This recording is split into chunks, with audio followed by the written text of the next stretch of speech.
à tous, bienvenue à notre émission hebdomadaire 100% marché. Je m'appelle Falco Wesemann et aujourd'hui dans le studio avec moi à ma gauche Gérard Ampeau. Bonjour Falco. Bonjour Gérard. Donc Gérard Ampeau, le responsable des programmes à l'école de la Bourse. Et comme d'habitude, à ma droite, Laurent Albi, le président de la FAT. Bonjour Falco, bonjour Gérard, bonjour à tous. Bon, aujourd'hui, on a une émission avec d'abord dans le bilan de la semaine le S&P 500, le CAC 40, dans les tops et les flops, on a Valeo et groupe Eurotunnel. On va faire aussi un retour à la semaine dernière avec une petite vue sur Valorec. Et on a un focus très géopolitique avec Gérard. Et à ne pas manquer, on a une vue sur le monde entier avec l'euro US dollar. Donc on va commencer cette émission comme d'habitude avec le bilan de la semaine. Et Gérard.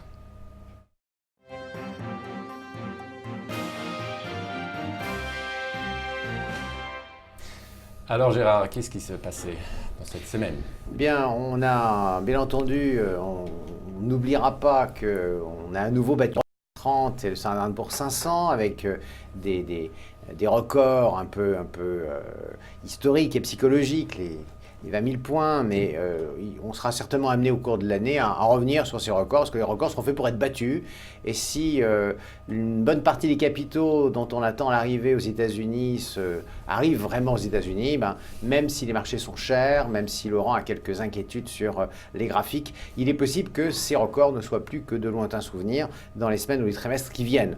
Donc, une bourse américaine qui démarre sur les chapeaux de roue, et puis lié à cela, si tu permets Falco, le deuxième point, à la fois une économie américaine qui est toujours sur une trend de croissance, mais avec une croissance au quatrième trimestre qui était un peu décevante, un peu en deçà de ce qui était attendu, alors qu'on était en annualisé à 3,5% au T3, on ne fait que un petit 1,9% au T4. Alors la raison tient à la fois la consommation des ménages qui était au rendez-vous aux États-Unis, et le paradoxe, c'est que la consommation des ménages, on ne consomme pas aux États-Unis, comme en France, comme en Allemagne, seulement des produits fabriqués aux États-Unis, en France ou en Allemagne. On consomme aussi énormément de produits importés. Donc la balance commerciale a été en quelque sorte un petit peu affectée par cette fin de la consommation des ménages américains pour des produits qui sont fabriqués à l'étranger. Donc on peut à la fois se dire que l'intégration économique reçoit ici une forme d'illustration tout à fait précise, et elle nous renvoie à l'idée que taxer ces importations aurait en tout état de cause considérablement augmenté l'inflation constatée aux États-Unis et aurait peut-être conduit la Fédérale Réserve, on y reviendra, à remonter ses taux d'intérêt. Et puis, je voudrais simplement terminer sur les annonces de Trump, puisque nous sommes toujours sur des effets d'annonce et pas encore de politique mise en place complètement, à l'exception des histoires de possibilités pour certaines personnes de rentrer aux États-Unis. On attend vis-à-vis du Mexique effectivement une politique qui sera encore plus une politique de défiance avec bien entendu ce fameux mur et puis ces droits de douane éventuels pour les produits importés du Mexique, tout particulièrement les voitures. On attend aussi bien sûr, alors que l'économie américaine connaît une forme de plein emploi, une nouvelle stimulation de l'économie à travers cette politique budgétaire et les dépenses de l'État américain. Réfection et amélioration des infrastructures par exemple, et donc ça va contribuer à faire un peu déraper les salaires. Donc là encore une autre source d'inflation, et bien entendu avec des taux d'intérêt qui sont plus élevés, on le voit d'ores et déjà sur le 2 ans ou sur le 10 ans américain, et on l'anticipe 2 à 3 voire plus hausse des taux de la part de la Fédérale Réserve, eh bien, on aura des capitaux qui vont être irrésistiblement attirés par des placements aux États-Unis. Si on ajoute à ça l'autre idée qui est d'accorder finalement une baisse de la fiscalité pour permettre aux entreprises américaines qui n'ont pas relocalisé leurs profits et qui les ont gardés à l'étranger, eh bien, leur possibilité de rapatrier ces capitaux, même si une partie de ces capitaux sont déjà en dollars. On voit mal, puisque ces capitaux devraient servir à racheter des titres et des actions on voit mal le marché américain ne pas continuer à monter et attirer d'autres capitaux pour profiter finalement de ce repas gratuit sur les marchés actions américains. Voilà. Excellent. Merci beaucoup Gérard. Donc, dans ce contexte, on va regarder avec Laurent les S&P 500. Oui Falco, alors on va regarder le S&P 500. Et alors c'est intéressant parce que finalement sur le marché, on ne retrouve pas tous les éléments positifs que Gérard vient d'évoquer, qui sont bien là. Mais on voit finalement un marché qui hésite. Alors pourquoi hésite-t-il ? Principalement, je pense que c'est à cause de son président qui est un petit peu, qui a un comportement un petit peu inattendu, en tout cas inhabituel, on va dire, et qui prend souvent par surprise l'ensemble des opérateurs. Et par conséquent, et notamment tout ce qui s'est passé le week-end dernier donc, sur les migrations. Et donc on a des opérateurs à Wall Street qui maintenant sont un petit peu plus réticents à continuer de payer, d'autant plus que le marché est beaucoup monté depuis l'élection de Donald Trump le 4 novembre dernier. On doit être grosso modo à 9-10% depuis le point bas du début novembre. Donc continuer tout de suite à payer et à surenchérir sur les actions américaines, pour le moment, ce n'est pas ce qui se passe dans le consensus et on tempère. C'est-à-dire qu'on attend, on fait une pause. Ça ne veut pas dire que le marché va repartir à la baisse, mais on a besoin de digérer et surtout de comprendre que va faire Donald Trump, comment va se comporter la Fed par rapport au programme de Donald Trump, comment les deux vont s'accorder. Et donc, on ne l'a pas dit jusqu'à maintenant, mais on a la réunion de la Fed qui commence aujourd'hui avec demain donc, le compte-rendu.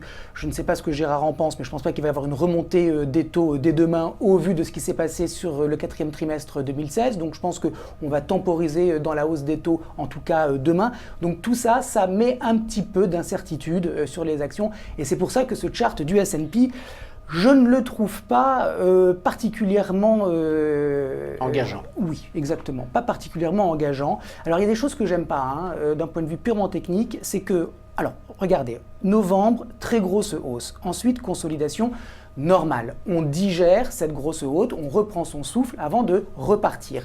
On repart, on franchit la résistance, on fait un gap haussier, tout va très bien, et puis on réintègre, alors on comble le gap, et on réintègre la zone de consolidation. Alors, il faut que vous sachiez que jusqu'à 21h30, heure de Paris, hier soir, le marché, il était sur les plus bas de la séance. C'est en une demi-heure qu'il y a eu ce rattrapage incroyable et qui fait qu'on a finalement clôturé avec une mèche basse assez importante. Donc, évidemment, ça reste haussier, mais c'est poussif. On est dans une sorte maintenant de marché qui a du mal à trouver les ressorts pour continuer de l'avant. Donc c'est haussier, donc on va forcément choisir un produit qui va qui accompagne ce mouvement haussier. Mais pour autant, je ne trouve pas que ce soit très, très engageant, comme l'a dit Gérard. C'est pour ça, et ça va être un petit peu le leitmotiv de cette semaine pour moi. On n'est pas dans un moment de marché où il y a beaucoup de convictions, donc ce n'est pas le moment de charger absolument de manière musclée son portefeuille sur les produits. Je pense qu'il y a de l'incertitude, donc on peut ici et là mettre des stratégies en place, mais typiquement sur le S&P, je propose un VAR en call. Je pense qu'il faut être léger en ce moment dans le money management. C'est pas de l'analyse technique, c'est pas c'est plus lié au trading. Il faut être léger dans le money management parce qu'on n'est pas à l'abri d'une consolidation qui ferait qu'on ne va pas forcément baisser, mais on ne va pas forcément monter non plus. Voilà, donc c'était un petit préambule, Falco, parce qu'on est sur un moment cette semaine qui est un petit peu indécis et ça va se retrouver partout finalement. Donc, pour résumer, quand même, toujours à l'achat sur le S&P avec donc un VAR en call de code KR20B. Bon, merci beaucoup Laurent pour le VAR en call KR20B. Avant que je vous présente les détails de ce produit, je vous rappelle que tous ces produits desquels on parle dans cette émission, ils présentent tous un risque de perte de capital en cours de vie ou à l'échéance. Donc c'est très important de vous former avant d'investir. Et bon, je vous donne rendez-vous sur notre site internet produitbourse.bnpparibas.fr où vous pouvez regarder, trouver tous les brochures et les vidéos de formation pour tous les types de produits qu'on offre, dont aussi les varans. Donc Laurent a proposé un varan call KR20B sur le S&P 500 qui a une maturité d'une échéance de 16 juin 2017. Ça veut dire c'est un investissement de court à moyen terme. Le delta actuel, non, le levier pardon, est actuellement de 19,27 et le prix d'exercice de 2400. Son prix de vente c'est de 21 centimes pour un prix des S&P 500 de 2279,15. Donc on continue maintenant le bilan de la semaine avec Gérard. Donc retour en Europe. Alors, pour essayer de redonner le moral à Laurent, parce qu'il n'a pas l'air d'être tellement enthousiaste aujourd'hui, Laurent, je voudrais vous dire à tous les deux et à tous ceux qui nous écoutent que l'économie va mieux au niveau de la zone euro et qu'on a terminé l'année 2016 et qu'on commence l'année 2017 sur plutôt de bonnes ambitions et un bon rythme. J'en veux pour preuve les indices PMI, c'est-à-dire des directeurs d'achat qui sont orientés très favorablement orienté. J'en veux pour preuve la confiance des ménages qui est revenue à un niveau très proche de l'année 2007. Donc on a en quelque sorte passé, pour les Français en tous les cas, cette crise de confiance et cette période un petit peu où le moral était bas. Donc tout ça est plutôt annonciateur d'une économie européenne qui, sur la base d'une croissance économique un peu supérieure à 1%, devrait continuer donc à tracer sa route avec des pays qui sont plutôt de bons élèves, je pense à l'Espagne, et avec un pays qui est plutôt le mauvais élève en ce moment, bien sûr, de l'Europe, c'est l'Italie, mais avec peut-être cette idée pour aider l'Italie, pour aider une partie des autres pays européens, de créer une bad bank à l'européenne pour y loger les créances douteuses que recèlent encore quelques placards dans certaines banques européennes. Histoire de redonner confiance aux uns et aux autres et puis de passer à autre chose sur le secteur bancaire dont on a bien entendu tout à fait besoin pour continuer à financer cette croissance économique européenne à travers des PME, y compris dans les pays du Club Med, des pays du sud de l'Europe. Bon, merci beaucoup Gérard. Donc on va regarder avec Laurent dans ce contexte le CAC 40. Oui Falco, alors le CAC 40, il est faible. Il est faible. Pourquoi? Je vais vous montrer à l'écran la trajectoire des prix. Voilà, je vais zoomer encore un peu si c'est possible. Voilà, regardez, cette bougie, c'est celle du 3 janvier, donc du début de cette année. Et on voit que finalement, depuis le début 2017, le CAC 40 était dans une phase de consolidation et que cette phase de consolidation, on a eu bon espoir à un moment quand le marché est revenu sur ce niveau à 4818 points. On a vu une stabilisation des cours ici, donc on s'est dit il y a une possibilité pour que cette petite consolidation, elle était petite, soit terminée et qu'on rebondisse. Ça a été le cas. On a fait un gap haussier. C'est le moment où le S&P lui franchissait sa résistance et lui faisait un plus haut historique. On a tenu une journée au-dessus du gap et après on est tout de suite reparti à la baisse.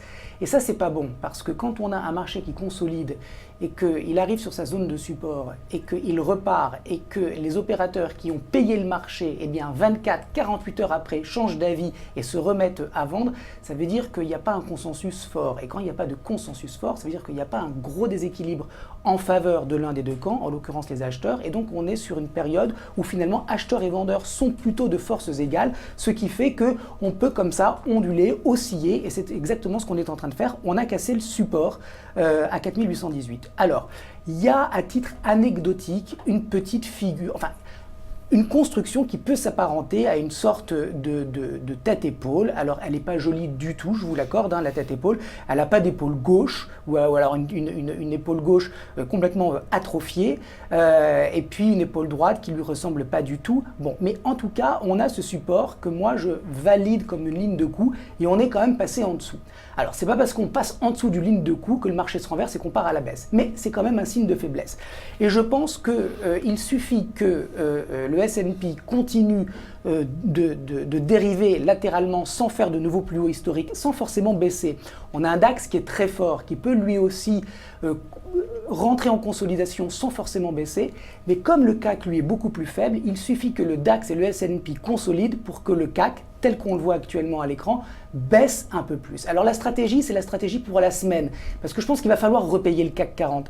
Mais je pense que d'ici mardi prochain, à très court terme, on a une chance de voir le S&P, comme je l'expliquais il y a un instant, continuer donc de dériver, et par conséquent, des indices américains qui sont forts, qui dérivent. Ça veut dire que les indices faibles, en l'occurrence le CAC 40, eux, peuvent, on n'est pas du tout sûr que c'est ce qui va se passer, mais ils peuvent baisser. Et donc par conséquent, sur le CAC 40, aujourd'hui, je propose une stratégie baissière qui s'articule autour d'un turbo put avec une barrière désactivante qui est au-dessus. C'est très important. Il faut que la barrière désactivante, elle soit bien au-dessus des précédents sommets. C'est le cas. Donc un turbo put de code MZ61B.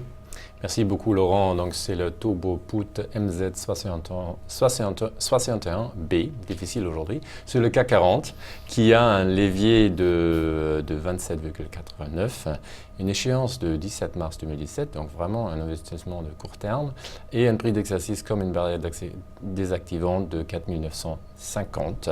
Donc son prix de vente ce matin de 1,59 € pour un CAC 40 avec 4 808,52 points.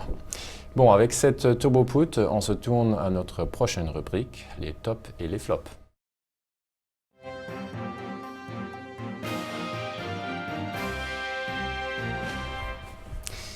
Alors Gérard, quels sont les tops de cette semaine? Falco, après le pessimisme de l'analyse technique, passons à l'optimisme de l'analyse fondamentale avec des valeurs qui nous font bien plaisir, comme STMicroelectronics qui revient de très loin ces dernières années et qui finalement fait plaisir à tout le monde, à la fois en annonçant des résultats sur le dernier trimestre 2016 qui sont excellents, et puis sans nous indiquer vraiment le nom de son nouveau client, un nouveau client pour un produit important. Alors on pense tous à Apple qui, bien entendu, a contribué à soutenir le cours et son évolution tout à fait spectaculaire, mais on est là dans une des valeurs où la volatilité est la plus forte. On a Lafarge Holcim qui, somme toute, se rappelle à nous en nous indiquant à la fois qu'il est le premier cimentier américain, et donc on pense bien forcément, comme beaucoup y ont pensé avant nous, aux grands travaux de M. Trump, mais en même temps, on n'oubliera pas que chez Lafarge Holcim, l'essentiel, enfin la principale partie du chiffre d'affaires se réalise dans les pays émergents. Et qu'avec un dollar fort, les pays émergents qui sont endettés en dollars souffrent un peu plus et ont des économies qui sont un petit peu moins bien allantes.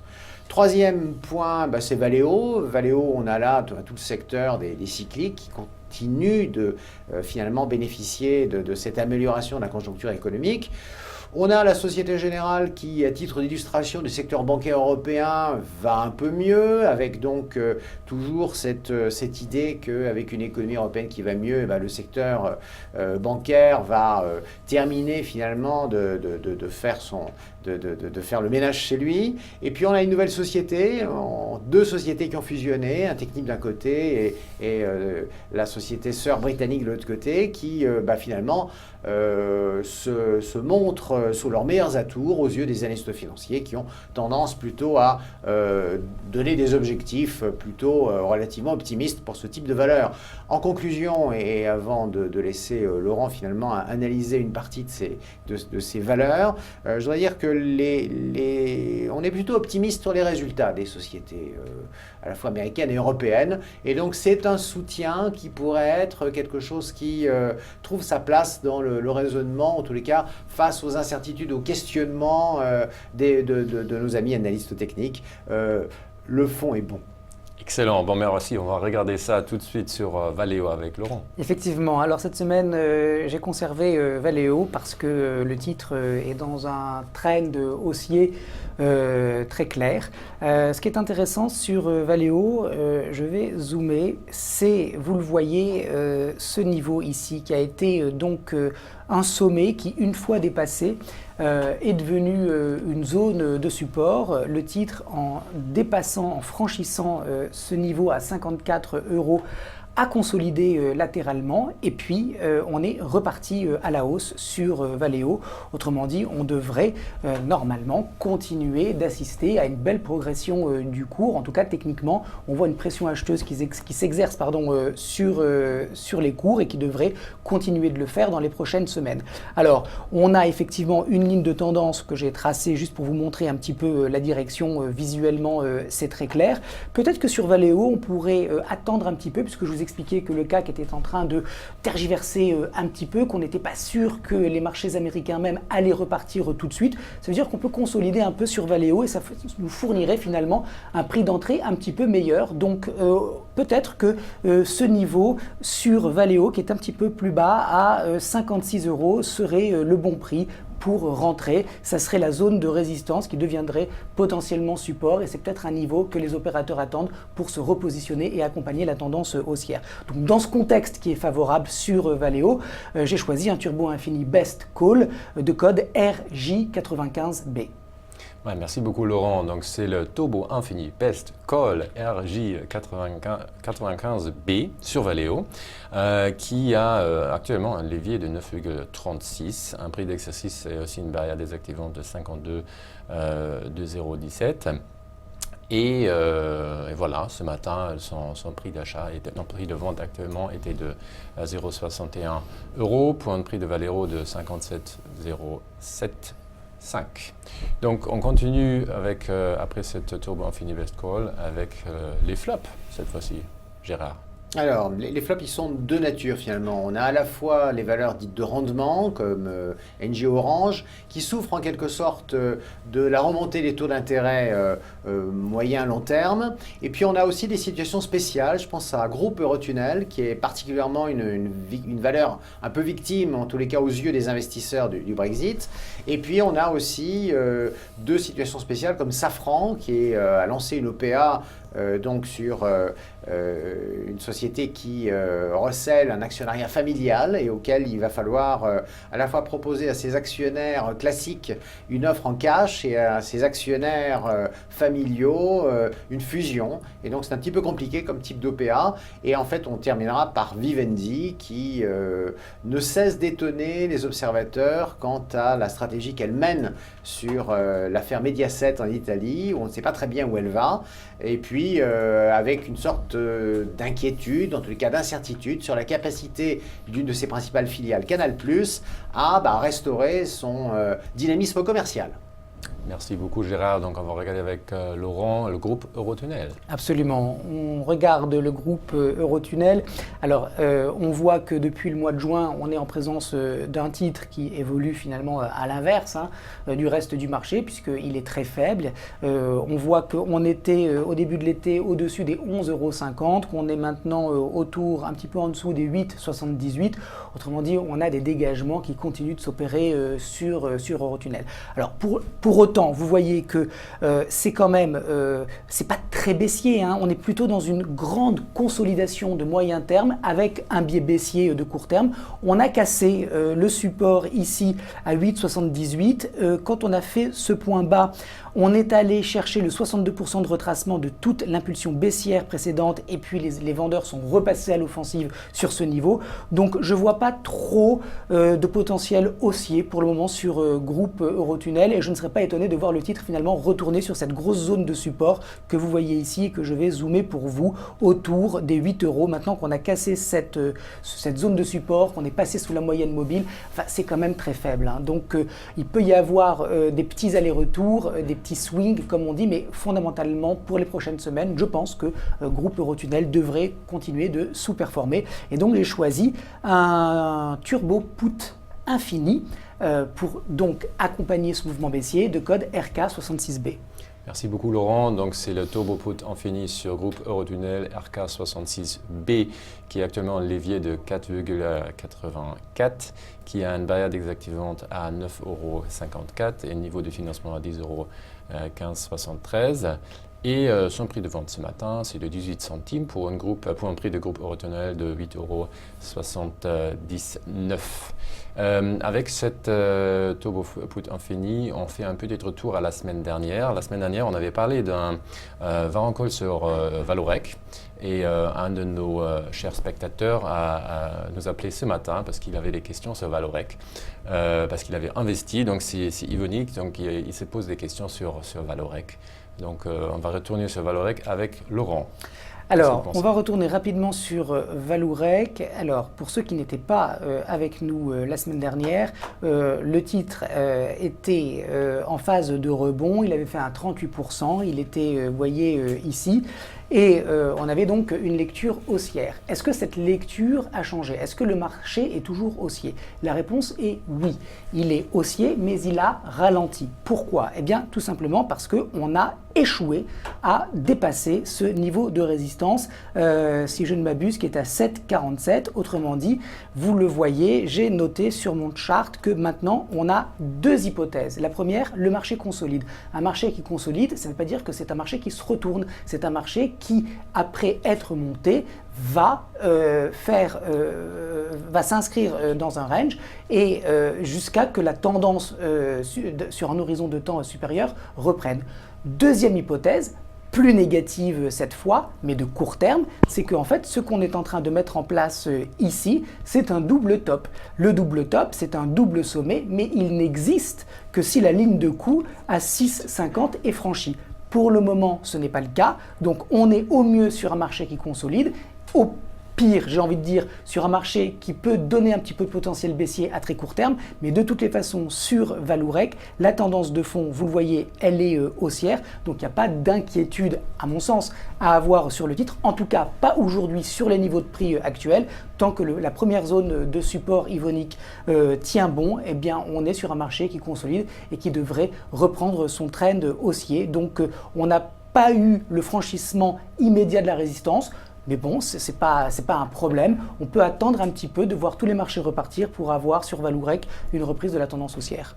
Excellent, merci beaucoup Laurent. Donc j'espère vous avez trouvé une réponse pour votre question Ivonic.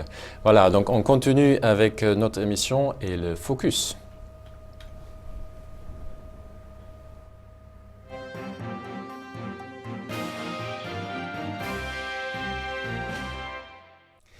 Alors Gérard, qu'est-ce qu'il y a dans le focus cette semaine? Eh bien, comme tu l'as remarqué tout à l'heure, le risque géopolitique est de retour, qu'il s'appelle Brexit, qu'il s'appelle Trump ou qu'il s'appelle élection en zone euro. Eh bien, forcément, il interroge les marchés financiers, lesquels, malgré cela, réussissent à fonctionner encore très correctement dans la mesure où l'épargne mondiale est toujours abondante. D'ailleurs, j'en veux pour preuve le succès de la première émission d'obligations vertes, c'est-à-dire plutôt liée ou ciblée sur le développement durable réalisée par l'État français récemment pour 7 milliards sur 22 ans avec un taux de 1,75%. Mais par contre, je ne peux pas omettre de rappeler aux uns et aux autres que ce risque géopolitique, il se traduit dans l'inquiétude que peuvent aujourd'hui, aux yeux d'un certain nombre d'investisseurs, présenter certains États. Je pense à l'Italie, à l'Espagne, au Portugal, qui doivent payer de plus en plus cher lorsqu'ils émettent des obligations d'État sur 10 ans. Et même la France, Gérard. Et même la France, avec 56 points de base. Dans une moindre mesure. Laurent, ça ne t'avait pas échappé. Mais il n'en demeure pas moins vrai que pour le moment, les émissions des États cœurs se passent assez bien. C'est plutôt les États de la périphérie qui commencent à avoir quelques difficultés. Voilà, ça c'est mon point, mon focus du moment. Excellent, merci Gérard. Donc on continue notre émission avec notre prochaine rubrique, à ne pas manquer.